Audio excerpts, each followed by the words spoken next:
Hallo und herzlich willkommen zum dritten Teil vom Schlangenmesser. Heute zeige ich euch, wie ich den Messerrücken und die Schneid zu einem ganzen Messer mache.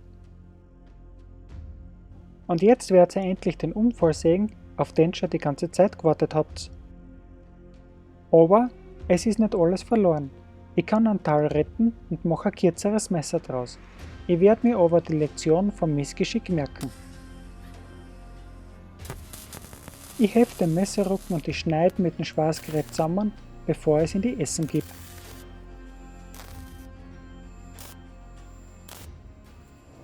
Jetzt ist fertig und kommt in die heiße Essen.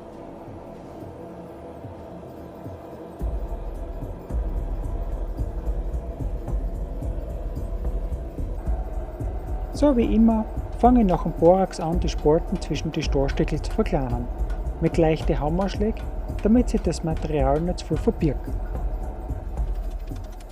Mit der Bürste putzen und dann wieder Borax auf, und das Ganze wird immer wieder wiederholt.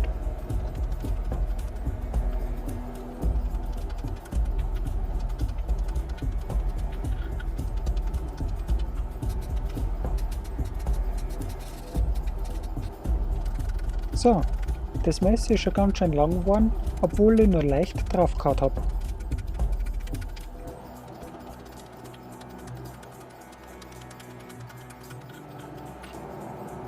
Und da passiert das Glixi-Gaxi jetzt. Im Bild da seht ihr, wie die Funken spritzen. Das passiert, wenn der Stahl verbrennt. Zu lang in der heißen Essen lassen. Ich hab's zwar gesehen, aber ich habe mir gedacht, vielleicht ist ja nichts. Und deswegen mache ich gleich weiter.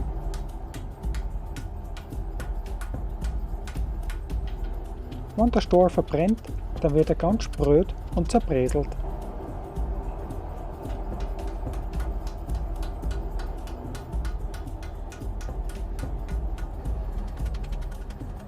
Das ist eine Zeit lang nicht gescheit zum Sägen und dann kommt's raus. Und da wird's jetzt immer leichter zum Erkennen.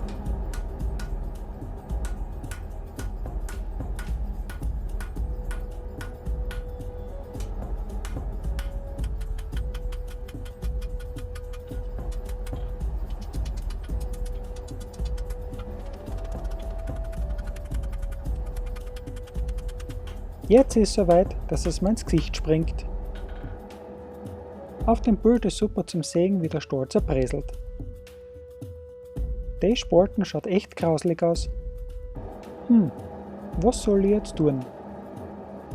Naja, dort wo der Stahl noch gut ist, anhaken und ein kürzeres Messer draus machen. Und das nächste Mal einfach ein bisschen besser aufpassen.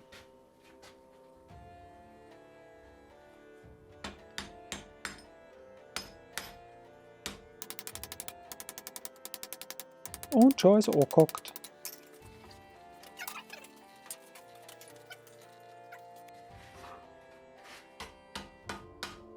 Da formen wir jetzt die Spitzen vom Messer. Schön langsam zuspitzen und immer wieder gleich hammern.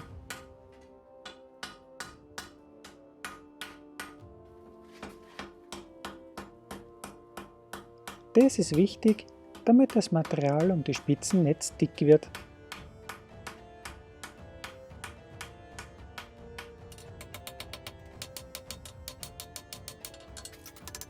Jetzt ist schon zum Sehen, wie sich die Spitzen formt.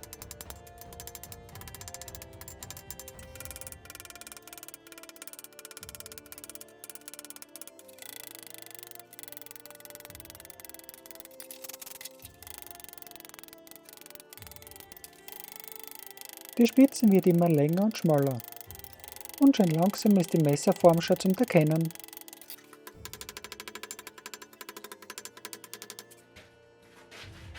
Jetzt schlage ich die Griffstangen ab, weil es so leichter zum Arbeiten ist.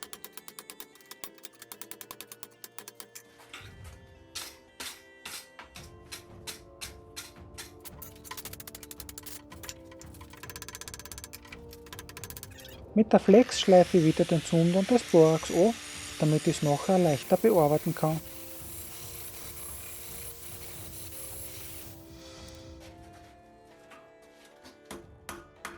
Da forme ich jetzt den Erdl. Das ist der Stickel vom Messer, das der Griff wird.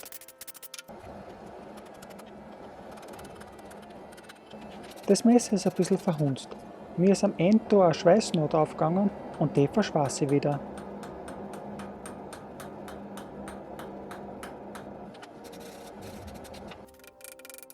Und deswegen tue ich da so ein bisschen umgaxeln, ohne dass was weitergeht. Jetzt habe ich das geschafft und ihr seht, dass jetzt wieder was weitergeht. Am Anfang war der Erdl auf einer Seite vom Messer und da schmiede ich ihn jetzt in die Mitte.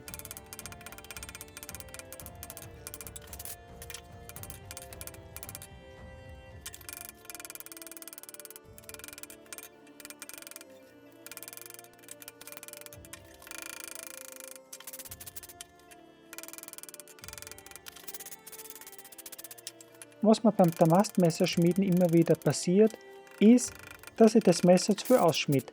Das heißt, es wird zu dünn und was dann passiert, das seht ihr beim Schleifen.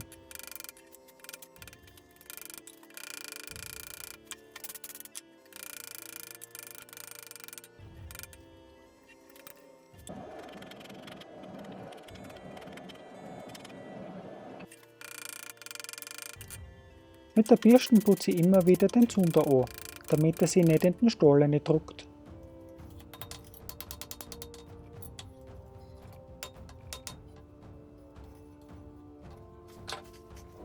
Jetzt schaue ich, dass das Messer schön flach wird. Das mache ich mit dem Holzhammer, weil man der keine Dellen in den Stahl macht.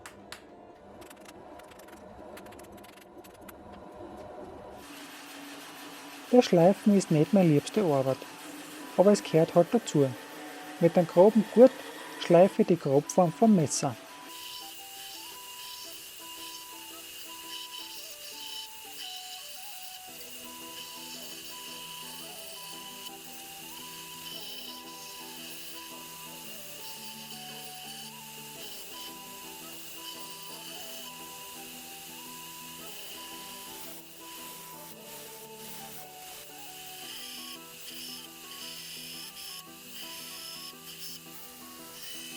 Da seht ihr Schleifhilfen, die ich mir selber gemacht habe. Damit fällt es mir leichter, dass ich das Messer genau so hinschleife, wie ich es haben will.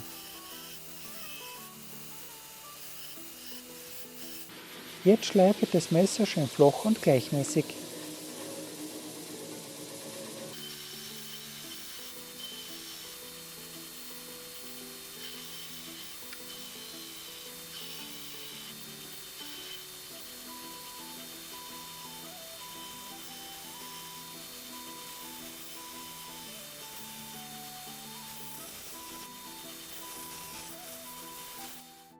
Nach dem Bandschleifer geht's mit der Hand weiter.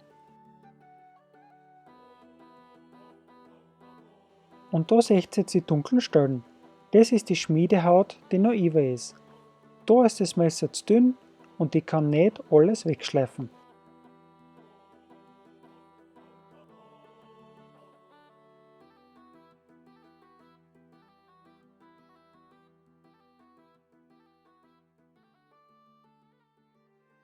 In dem Abschnitt fange ich jetzt mit der Wärmebehandlung an.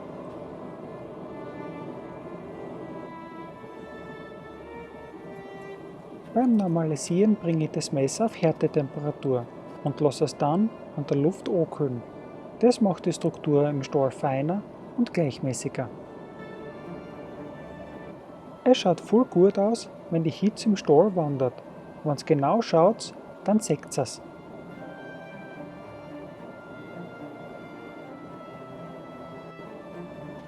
Da seht ihr es jetzt richtig gut, wenn der Stahl schon dunkel ist und dann wieder heller wird und das Ganze herumwandert.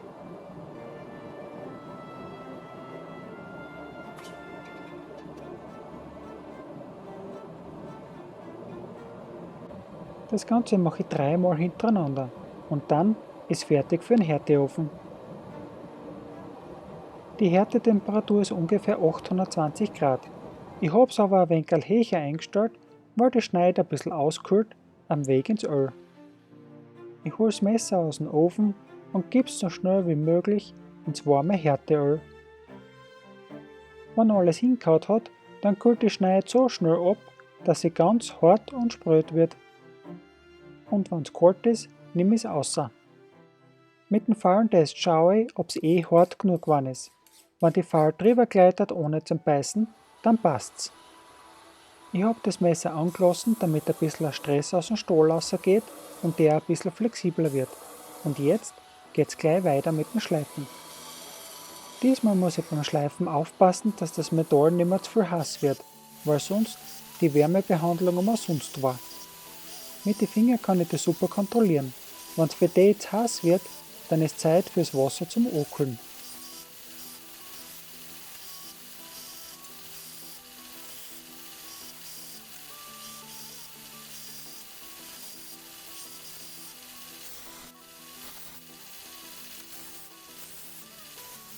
Mit der Zeit verwende ich immer feinere Schleifbandel, damit ich eine schöne Oberflächen kriege und keine Kratzer drin habe.